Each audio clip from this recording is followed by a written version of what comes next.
Pak Mahfud, ini kan ada usulan dari pemerintah revisi pasal-pasal. Bagaimanapun juga ini harus digodok di DPR. Pada waktu Ya. Presiden Jokowi memberikan sinyal tentang perlunya ini direvisi supaya tidak menimbulkan multitafsir, jangan tebang pilih. Banyak sekali reaksi dari DPR yang cukup enggan untuk melakukan ini.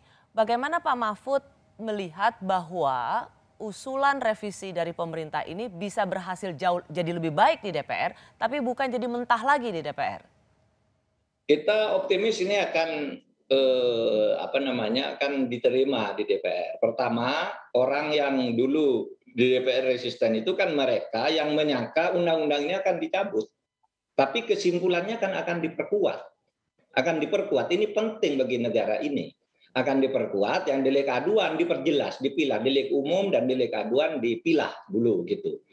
Bahwa nanti ada penyimpangan-penyimpangan di lapangan itu tidak bisa dihindari dimanapun di dunia ini dan di dalam aturan-aturan apapun. Tetapi secara umum begini, kalau ada 5.000 kasus lalu ada dua, nah itu nanti tinggal dianu aja ditangani. Baik. Itu ya, itu sulit dihindari aja. Ya. Kalau mencari yang sempurna betul di mana ada itu, sejak dulu sampai sekarang sampai besok juga nggak mungkin. Tetapi kita memberi rambu-rambu untuk itu. Pak Mahfud, sebelum saya menutup perbincangan dengan Pak Mahfud, saya ingin memastikan komitmen dari pemerintah bahwa dalam penerapan Undang-Undang ITE ini parameternya jelas, tidak tebang pilih, tidak melulu, ini juga tidak membungkam suara-suara kritis civil society.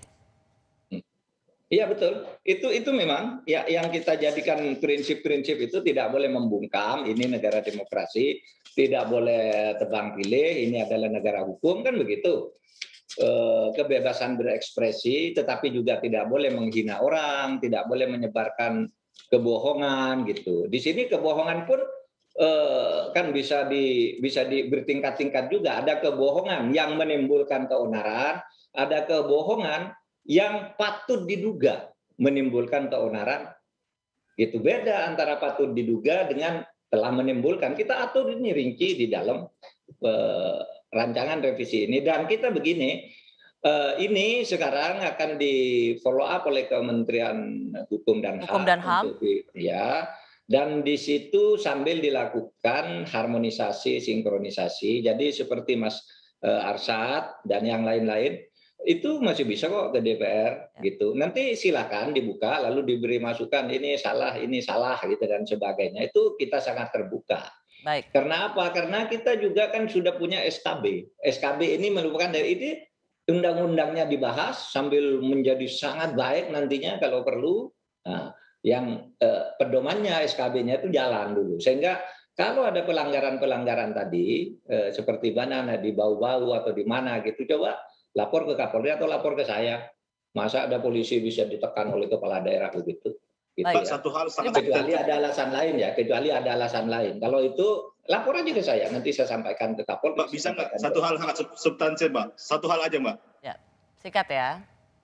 Ya, Mas, Pak Prof, karena kan di dalam KUHP 310 dan 311 itu yang berhak melaporkan adalah orang, bukan badan hukum. Nah, selama ini 27 ayat 3 itu banyak perusahaan ataupun pimpinan yang mengatasnamakan pimpinan bukan personal yang melaporkan terkait dengan pencemaran nama baik. Sementara di 310 311 jelas mengatakan yang berhak melaporkan pencemaran nama baik adalah orang. Nah, menurut Prof bagaimana, Prof?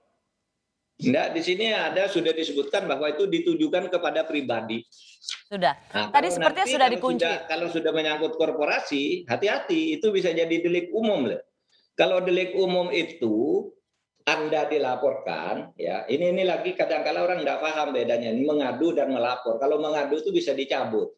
Kalau orang melapor sebuah fakta itu nggak bisa dicabut. Itu yang salah juga di kepolisian, itu orang disuruh mencabut laporan. Laporan itu ya pemberitahuan mau di follow up atau tidak. Kalau mau tidak diteruskan nggak usah dilanjutkan aja, nggak usah orang suruh mencabut. Tapi kalau pengaduan memang berhenti kalau dicabut. Kan gitu. Jadi mengadu dan melapor itu beda di dalam hukum. Tapi kadang-kala orang menyamakan begitu saja di dalam pemberitaan. Itu yang melapor ini gitu. Nggak apa-apa melapor. Malah bagus kalau ada kejadian orang melapor gitu. Nah, tinggal polisinya membuktikan itu sumer apa enggak dan sebagainya gitu. Itu kan kalau delik umum melapor itu. Tapi kalau delik aduan seperti fitnah, pencemaran nama baik dan sebagainya itu Aduan. ya itu aduan. Ya. Baik. Bagaimana dengan orang-orang yang sudah dipenjara ataupun sementara berproses hukum yang dilaporkan dengan perusahaan, Prof? Oh begini, kalau orang sudah dipenjara itu sudah selesai.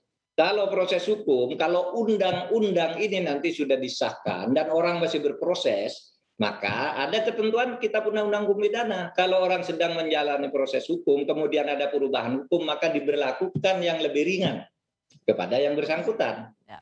Iya, kan begitu tuh. Itu dalil umum di seluruh dunia. Kalau ada, itu namanya asas oportunitas. Ya. Jadi masih... kalau KUH pidana itu asas legalitas, lalu di bawahnya ada asas oportunitas, gitu. Masih banyak tentu. Kalau ada perubahan, tiba-tiba koringan, orang sudah dituntut 10 tahun, undang-undangnya berubah, hanya menyatakan, oh ini delik aduan, turun, lepas. Begitu ini disahkan. Maka mari kita dorong nih, undang-undang agar segera disahkan.